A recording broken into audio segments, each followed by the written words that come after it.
എൻ്റെ പിതൃസ്ഥാനീയനാണ്. കാരണം എൻ്റെ അച്ഛൻ്റെ മരണശേഷം, എൻ്റെ അമ്മയുടെ മരണശേഷം എന്നെ സ്നേഹത്തോടെ ചേർത്ത് നിർത്തിയത് സാറാണ്. ആ ഒരു ബന്ധമുണ്ട്, മറ്റെന്തിനേക്കാൾ ഉപരി ആ ഒരു റെസ്പെക്റ്റ് മാസം. അപ്പോൾ എനിക്കൊരു ജീവിതത്തിലൊരു എന്തെങ്കിലും ഒരു നന്മ വരുമ്പോഴും ഞാനത് അദ്ദേഹത്തെ കണ്ട് പറയണം. അതിനുവേണ്ടിയാണ് വന്നത്. അദ്ദേഹത്തോടൊപ്പം ആചാര്യൻ്റെ ഒന്ന് കാണാൻ പുഷ്പാർച്ചന നടത്താൻ കഴിഞ്ഞു എന്നുള്ളത് ഭാഗ്യമാണ്. അദ്ദേഹം പതിപോലെ അദ്ദേഹം അതിനൊരു സ്പെഷ്യാലിറ്റി ഒന്നുമില്ല, എനിക്ക് അതിനുള്ള ഭാഗ്യം കിട്ടിയിട്ടുള്ളത്. എനിക്ക് എന്നെ സംബന്ധിച്ച് അദ്ദേഹം എൻ്റെ പിതൃസ്ഥാനീയനാണ്. എന്നെ അനുഗ്രഹിക്കുകയും എന്നെ വഴി. സെക്രട്ടറിയോട് ചോദിച്ച ചോദ്യം അങ്ങോട്ട് റിപ്പീറ്റ് ചെയ്യുകയാണ്. പല വിഷയങ്ങളും NSS സർക്കാരിനെ തുറന്ന് എതിർത്തിട്ടുണ്ട്.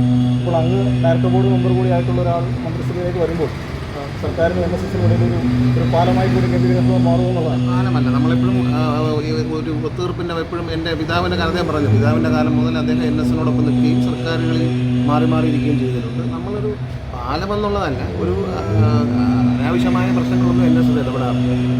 സർക്കാരിൻ്റെ ആവശ്യമില്ലാത്ത കാര്യങ്ങളിൽ ഇൻ്റർഫിയർ ചെയ്യുന്ന ഒരു പ്രസ്ഥാനമല്ല നായർ സർവീസ് സൊസൈറ്റി. ജനറൽ സെക്രട്ടറിയും അങ്ങനെയാണ് ചെയ്യുന്നത്. ശരി, NSന് ചില നിലപാടുകളുണ്ട്. ആ നിലപാടിൽ യൂണിയൻ പ്രസിഡന്റ് എന്നുള്ള നിലയിൽ, ഡയറക്ടർ ബോർഡ് മെമ്പർ എന്ന നിലയിൽ ഞാൻ NSനോടൊപ്പം നിൽക്കും. സർക്കാരിൻ്റെ കാര്യങ്ങൾ വേറെ, അത് രണ്ടാണ്. സർക്കാർ NSനെ ആശ്രയിച്ചോ NS സർക്കാരിനെ ആശ്രയിച്ചോ നിൽക്കുന്ന ഒരു സംവിധാനമല്ല. അദ്ദേഹത്തിന് അവർ ഈ ബോർഡ് മെമ്പറാണെങ്കിലും ശരി, യൂണിയൻ പ്രസിഡന്റ് ആയാലും ശരി, മന്ത്രിയായാലും ശരി, അവർക്ക് പ്രവർത്തിക്കാനുള്ള സ്വാതന്ത്ര്യം അവർക്കുണ്ട്.